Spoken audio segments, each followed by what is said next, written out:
आध्यात्मिक पथ की कहानी सुनने वाले सभी श्रोतागणों को जय श्री राधे, जय श्री कृष्णा। रामायण की 15 अनूठी कहानियां आज मैं आपके लिए इस वीडियो के माध्यम से लाई हूँ। वाल्मीकि द्वारा रचित रामायण हमारे देश का सबसे प्राचीन महाकाव्य है। इसे संस्कृत भाषा में लिखा गया था। कालांतर में रामायण को सामान्य लोगों के लिए सरल बनाने हेतु कई कवियों और लेखकों द्वारा विभिन्न भाषाओं में भी इसकी कथा लिखी गई है, जैसे तुलसीदास जी द्वारा रचित रामचरितमानस और कंबा द्वारा रचित कंब रामायण इत्यादि। रामायण बुराई पर अच्छाई की जीत की कहानी है, जिसमें श्री राम जी ने अपनी पत्नी सीता की रक्षा के लिए अहंकारी राक्षस राज रावण को मारा था।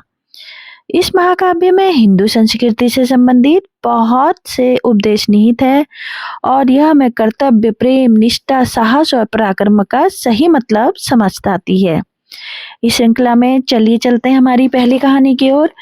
हमारी पहली कहानी है हनुमान जी को बजरंगबली क्यों कहा जाता है। एक बार जिज्ञासु हनुमान जी ने सीता माता को सिंदूर लगाते हुए देखा तो वे आश्चर्यचकित रह गए। हनुमान जी ने सीता माता से पूछा कि आप यह सिंदूर अपने माथे पे क्यों लगाती हैं। उनकी जिज्ञासा से खुश होते हुए सीता माता ने जवाब दिया कि यह सिंदूर भगवान श्री राम की लंबी आयु के लिए लगाती हैं। यह सुनने के बाद हनुमान जी ने भी अपने पूरे शरीर को सिंदूर से लिप्त कर लिया। हनुमान जी को देखकर श्री राम जोर से हंसने लगे। उन्होंने हनुमान जी को पास बुलाया और कहा कि मैं आपकी प्रेम और भक्ति से प्रसन्न हूँ और अब से लोग आपको बजरंगबली के नाम से भी जानेंगे। बजरंगबली शब्द में बजरंग का अर्थ नारंगी होता है। इस श्रृंखला में अब दूसरी कहानी है भगवान श्री राम की बहन शांता। तीनों भाइयों के अलावा श्री राम की एक बहन भी थी। इस बारे में बहुत कम लोग जानते हैं और यह भी माना जाता है कि राजा दशरथ ने बाकी 4 बेटों को शांता के बारे में नहीं बताया गया था। शांता राजा दशरथ और रानी कौशल्या की सबसे बड़ी बेटी थी। रानी कौशल्या की एक बड़ी बहन थी जिनका नाम वर्षणी था और उन्हें कोई भी संतान नहीं थी। एक बार जब वर्षणी अपनी छोटी बहन कौशल्या से मिलने गई तो उन्होंने रानी कौशल्या से उनकी और राजा दशरथ की बेटी मांग ली। राजा दशरथ ने अपनी बेटी रानी कौशल्या की बहन वर्षणी को दे दी। तीसरी कहानी है हृदय में सीता राम। रावण से युद्ध जीतने के बाद श्री राम ने उन सभी लोगों को उपहार दिया जिन लोगों ने युद्ध में उनकी मदद की थी। जब श्री राम ने हनुमान जी से पूछा कि उन्हें क्या चाहिए तो उन्होंने कुछ भी लेने से इनकार कर दिया। यह देखकर सीता माता ने खुश होकर उन्हें अपने मोतियों की माला दे दी। हनुमान जी ने वह उपहार स्वीकार किया और दरबार के कोने में बैठकर वे माला के हर एक मोती को अपने दांतों से तोड़ने लगे। आश्चर्यचकित होकर सीता माता ने पूछा कि वे सभी मोतियों को क्यों तोड़ रहे हैं। तब हनुमान जी ने जवाब दिया कि वे मोतियों में श्री राम को खोज रहे हैं किंतु अब तक ढूंढ नहीं पाए हैं। सभा में बैठे सभी लोग हनुमान जी की भक्ति पर जोर से हंस पड़े और उनमें से एक ने पूछा, हनुमान, यदि आपके शरीर में भी श्री राम वास करते हो? तो जवाब में हनुमान जी ने जय श्री राम कहते हुए अपने हाथों से सीना चीर दिया और उनके हृदय में सिया राम की तस्वीर दिख रही थी। वहां पर बैठा हर एक व्यक्ति हनुमान जी की भक्ति पर आश्चर्यचकित था। इस श्रृंखला में चौथी कहानी आती है गिलहरी की कहानी। गिलहरी की कहानी जब रावण सीता का अपहरण करके उन्हें लंका ले गया तब उन्हें वापस लाने के लिए श्री राम को बहुत बड़ा समुद्र पार करना था। पूरी बानर सेना और अन्य प्रजाति के जीव जंतु भी समुद्र में पुल बनाने के लिए श्री राम की मदद करने लगे जो सीधे रावण की लंका की ओर ले जाता था। श्री राम पूरी बानर सेना के समर्पण के कारण बेहद भावुक थे। तभी उन्होंने देखा कि एक छोटी सी गिलहरी भी उस बड़े पुल को बनाने में सेना की मदद कर रही है। वह एक छोटा सा पत्थर अपने मुंह में उठाती और बड़े बड़े पत्थरों के बीच में लाकर रख देती। उस गिलहरी का मनोबल तब टूट गया जब एक बानर ने उसका मजाक उड़ाते हुए कहा कि छोटी सी गिलहरी को पत्थरों से दूर रहना चाहिए। नहीं तो इतने बड़े पत्थरों के नीचे आकर वह दब जाएगी। उस बंदर को हंसता देख बाकी के पशु पक्षी भी उस पर हंस पड़े और उसका मजाक उड़ाने लगे। ऐसा सुनकर उस नन्ही सी गिलहरी को बहुत बुरा लगा और वह रोने लगी। वह रोते हुए श्री राम के पास पहुंची और पूरे किस्से के बारे में उन्हें बताया। जब श्री राम ने सबको एकत्र किया और दिखाया कि उस गिलहरी द्वारा फेंके हुए छोटे छोटे पत्थर कैसे दो पत्थरों को जोड़ रहे हैं, तो उन्होंने यह भी कहा कि कोई योगदान छोटा या बड़ा हो यह जरूरी नहीं है, सबसे जरूरी है इरादा और समर्पण। गिलहरी की मेहनत और लगन को सराहते हुए श्री राम ने उसकी पीठ पर प्यार से अपनी उंगलियां फेरी। उनके प्यार भरे स्पर्श ने उस गिलहरी की पीठ पर 3 लकीरें खींच दी। यह माना जाता है कि इस घटना से पहले गिलहरियों के पीठ पर कोई भी लकीर नहीं हुआ करती थी।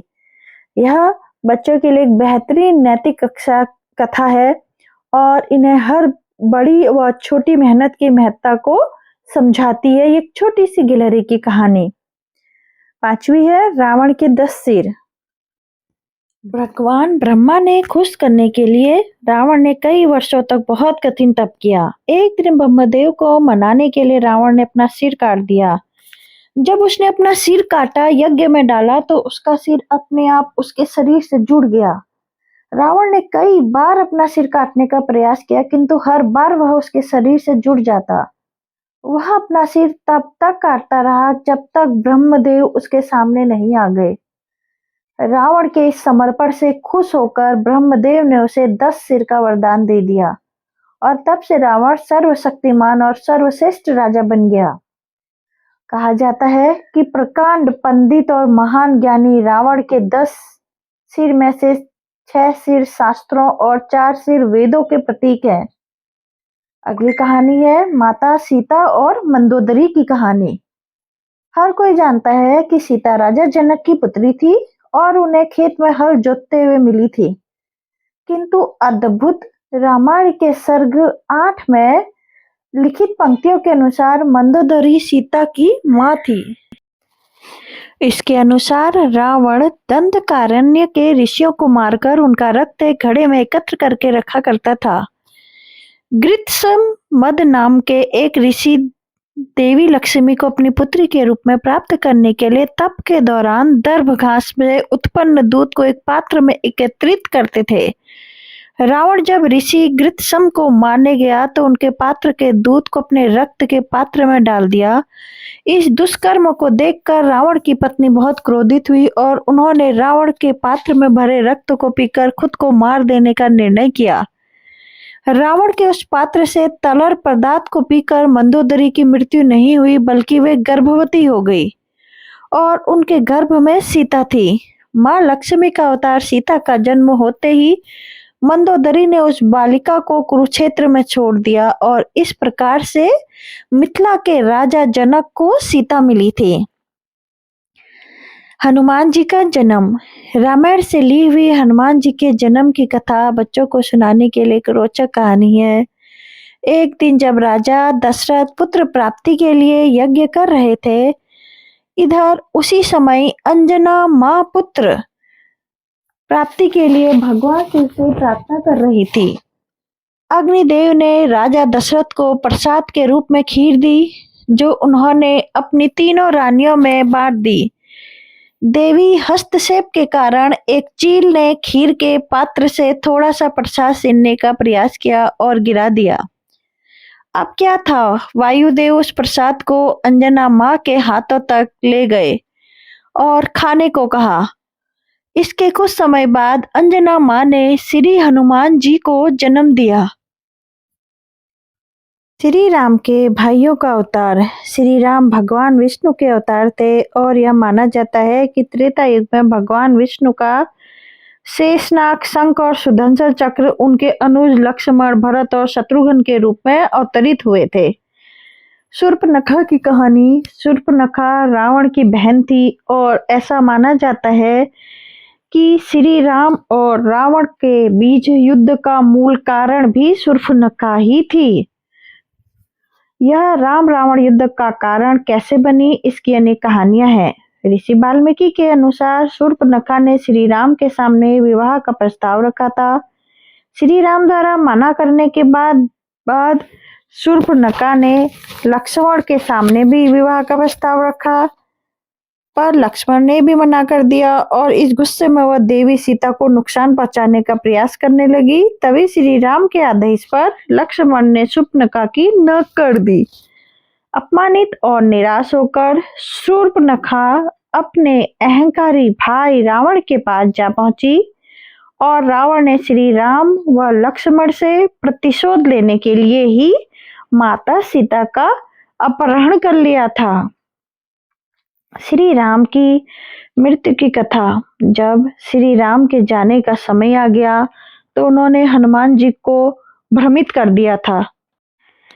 उन्होंने ऐसा इसलिए किया था क्योंकि हनुमान जी यमराज को श्री राम के प्राण ले जाने नहीं देते। यमराज जी का ध्यान भटकाने के लिए श्री राम ने अपनी अंगूठी एक दरार में फेंक दी और उनसे लाने के लिए कहा। श्री हनुमान अपना रूप बहुत छोटा सा करके उस दरार में घुस गए और सीधे नागलोक में जा पहुंचे। उन्होंने नागलोक के राजा वासुकी से अंगूठी के बारे में पूछा तो वासुकी ने उन्हें वैसी ही कई सारी अंगूठियों के बारे में बताया जो श्री राम की थी। हनुमान जी इतनी सारी अंगूठियों को देखकर हैरान रह गए। तब वासुकी ने हनुमान जी को बताया कि श्री राम ने उनका ध्यान भटकाया था। रावण की आत्मा की कहानी। यह माना जाता है कि अपने अंतिम युद्ध पर जाने से पहले रावण ने अपनी आत्मा अग्निचक्षु नामक सन्यासी को दे दी थी। वह सन्यासी रावण की आत्मा की सुरक्षा कर रहा था और उसे यह आत्मा तब तक के लिए सुरक्षित रखने को कहा गया था जब तक रावण युद्ध जीत कर वापस न आ जाए। युद्ध के दौरान राम यह देखकर आश्चर्यचकित थे कि उनका कोई भी तीर रावण को नहीं लग रहा है। रावण ने इस रहस्य के बारे में राम के एक सैनिक को पता था। उसने रावण का रूप धरा और उस सन्यासी के पास रावण की आत्मा वापस लेने चला गया। जैसे ही रावण की आत्मा मुक्त हुई, राम ने अपने तीर से उसका अंत कर दिया। रामायण की कहानियों की श्रृंखला में 12वीं कहानी है हमारी लक्ष्मण की नींद। वनवास गमन के समय लक्ष्मण श्री राम और सीता की अवतरित सेवा करना चाहते थे, इसलिए उन्हें विश्राम नहीं करना था।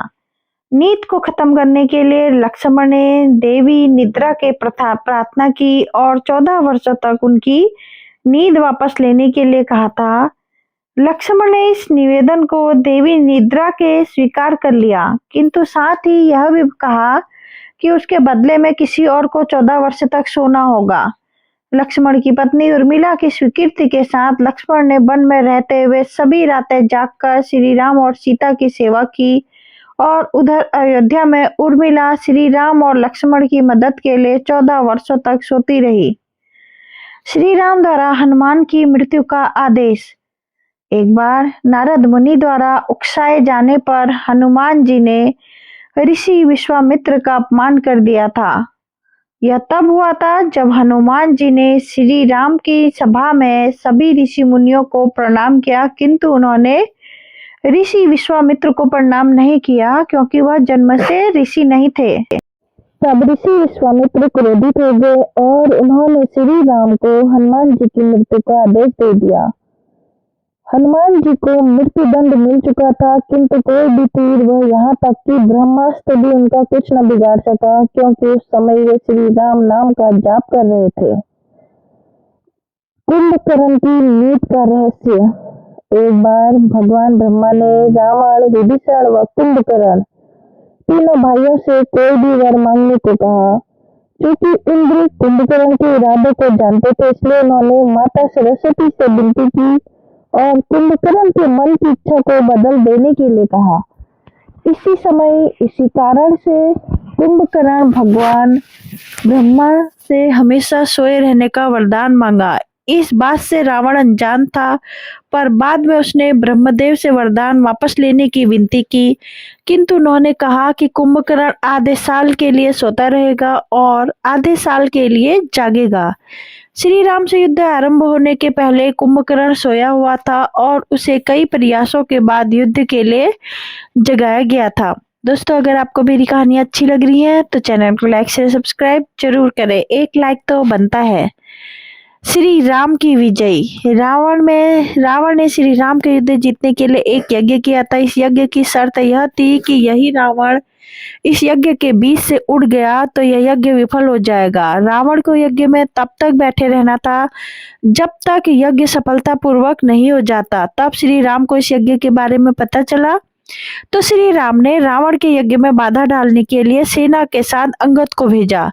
कई प्रयासों के बाद भी अंगद रावण के यज्ञ को खंडित नहीं कर पाया। तब अंगद मंदोदरी के बाल पकड़कर रावण के सामने ले आया और मंदोदरी रावण से मदद की गुहार करती रही। जब मंदोदरी ने राम और सीता का उदाहरण देते हुए रावण पर व्यंग्य किया तब रावण अत्यधिक क्रोधित हुआ और यज्ञ से उड़ गया। इसी प्रकार से रावण का विजय यज्ञ भी खंडित हो गया और उसकी युद्ध में हार हुई। रामायण की इन लघु कथाओं से बहुत सी महान और नैतिक शिक्षाएं छिपी हुई हैं।